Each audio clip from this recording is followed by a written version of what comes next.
Assalamualaikum warahmatullahi wabarakatuh. Saya Rusmina, mahasiswa S1 PAUD, ingin menjelaskan tentang kekerasan terhadap anak. Di sini topik yang saya ambil adalah kekerasan orang tua terhadap anak. Definisi singkat tentang kehidupan anak tidak berjalan dengan mudah sesuai harapan orang tua, hingga terkadang mengakibatkan anak mengalami kekerasan, bisa secara fisik maupun seksual.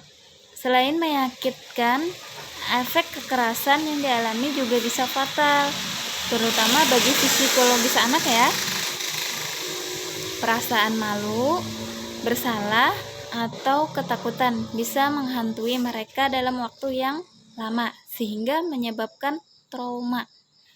Untuk itu, kita perlu waspada dan menjaga keamanan si kecil, mengingat kekerasan bisa dialami anak dari siapapun dan dimanapun, bahkan secara tidak langsung dilakukan oleh orang tua mereka sendiri. Balita lebih beresiko alami kekerasan.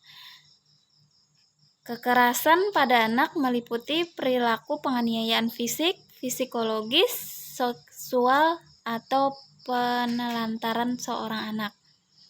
Hal ini dapat terjadi di tangan orang tua, kerabat dekat, atau pengasuh dan memiliki efek merugikan yang signifikan pada jiwa anak. Bagi mama dan papa yang sibuk bekerja dan mempercayakan pengasuhan anak kepada pengasuh, seperti babysitter, sebaiknya waspada akan keselamatan si buah hati. Pastikan pengasuh dan memiliki efek merugikan yang signifikan pada jiwa anak. Berikut ini jenis-jenis kekerasan yang mungkin dapat dialami si kecil. Penganiayaan fisik terjadi ketika orang tua atau pengasuh menyebabkan cedera fisik yang disengaja pada anak.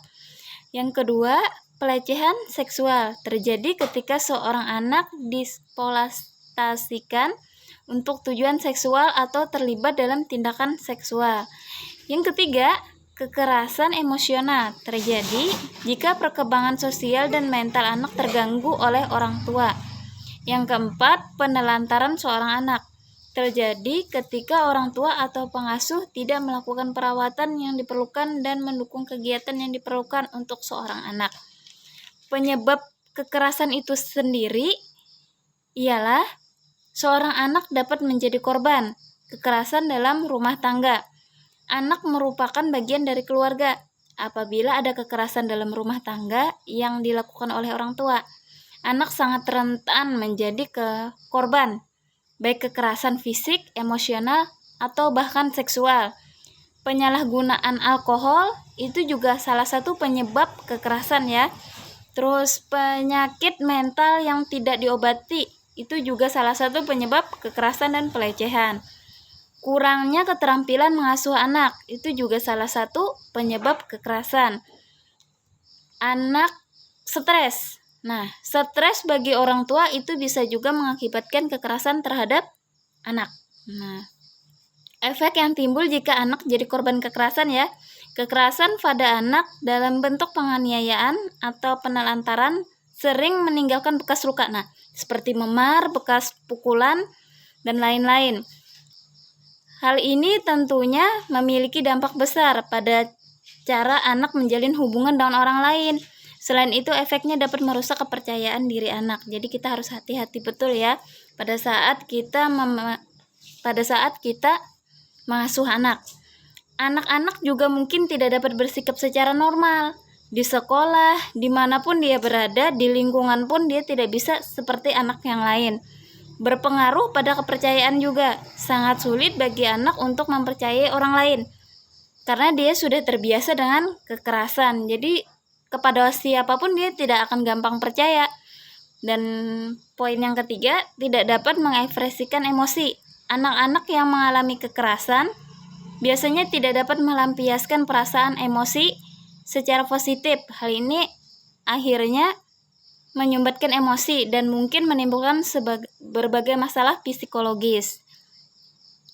Jika anak jadi korban kekerasan, kita bisa lapor ke pihak yang berwajib.